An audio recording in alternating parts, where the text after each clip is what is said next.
और आदरणीय प्रधानमंत्री जी के मार्गदर्शन में, उनके यशस्वी लीडरशिप में मेरठ ने देश की बेहतरीन कनेक्टिविटी को पिछले 10 वर्षों में प्राप्त किया है। देश की पहली रैपिड रेल दिल्ली मेरठ के बीच प्रारंभ हो चुकी है। 12 लेन का एक्सप्रेसवे की बेहतरीन कनेक्टिविटी मेरठ के लिए पहले ही प्रारंभ हो चुकी है। मेरठ से लखनऊ और प्रयागराज के लिए गंगा एक्सप्रेसवे का निर्माण अंतिम चरणों में चल रहा है और इस बार बजट में हम लोगों ने मेरठ से हरिद्वार के बीच गंगा एक्सप्रेसवे को एक्सटेंड करने का भी निर्णय लिया है। प्रदेश का पहला स्पोर्ट्स यूनिवर्सिटी हॉकी के जादूगर मेजर ध्यानचंद जी के नाम पर इसी मेरठ में बन रहा है। आज प्रातःकालीन सत्र में मैंने वहां का निरीक्षण भी किया।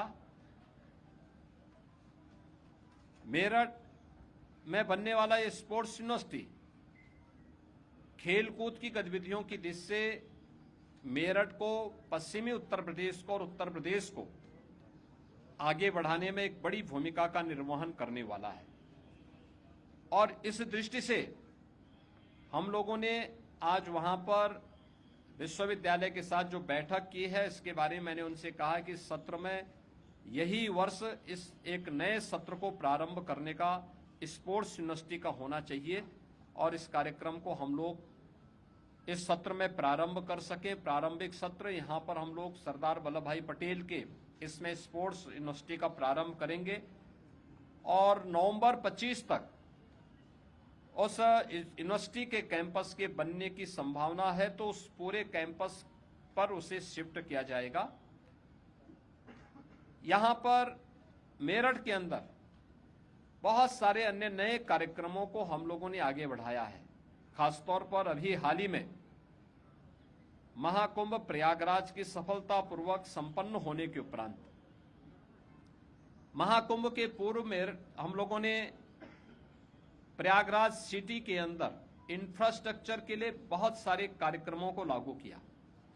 वहां की सड़कों के चौड़ीकरण के कार्यक्रम को, वहां पे नए फ्लाईओवर बनाने के कार्यक्रम, अंडरपास बनाने के कार्यक्रम संपन्न हुए।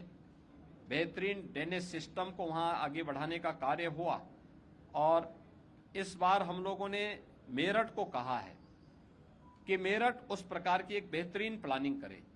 इनर रिंग रोड की समस्या हो, यहाँ के अन्य ट्रैफिक जाम की समस्या हो, वेंडिंग जोन बना करके स्ट्रीट वेंडर को व्यवस्थित पुनर्वास करने की हो, या सिटी के सीवर, ड्रेनेज और सॉलिड वेस्ट मैनेजमेंट की समस्या का समाधान, इन सभी के लिए हम लोगों ने यहाँ पर आज जनप्रतिनिधियों के प्रस्ताव पर मैंने लोकल प्रशासन से कहा है कि सभी संबंधित विभागों के साथ मिलकर के इसका प्रस्ताव तत्काल शासन को उपलब्ध करवाएं, जिससे इस पर आगे कार्रवाई की जा सके।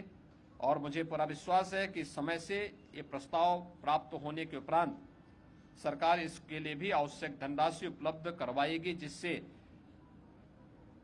मेरठ सिटी को अत्याधुनिक सुविधाओं और इंफ्रास्ट्रक्चर से युक्त करते हुए हम लोग इसे और अच्छी सुविधाओं से युक्त करते हुए आगे बढ़ा करके यहाँ के नागरिकों को बेहतरीन सुविधाएं उपलब्ध करा पाएंगे।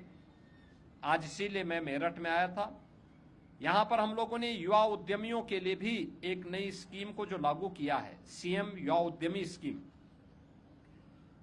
मेरठ और सहारनपुर कमिश्नरी के 1070 युवा उद्यमियों को आज ऋण वितरण के एक बड़े कार्यक्रम को आगे बढ़ाया है।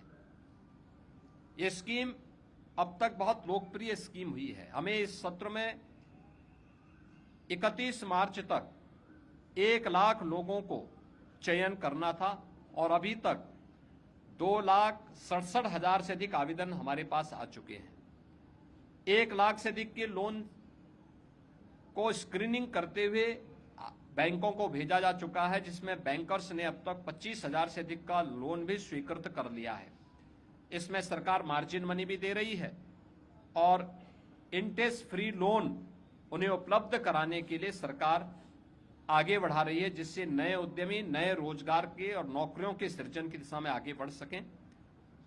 ये स्कीम यहाँ के युवाओं में इसके प्रति काफी जागरूकता थी। मुझे पूरा विश्वास है कि इसका लाभ यहाँ के उद्यमी लेंगे और इसीलिए होली के पूर्व इसकी उपहार देने के लिए ही आज मैं यहाँ पर आया था। मुझे अच्छा लगा, जनप्रतिनिधियों ने विकास कार्यों में भी रुचि ली है और साथ साथ भावी योजनाओं के प्रति भी रुचि दिखाई है। धन्यवाद।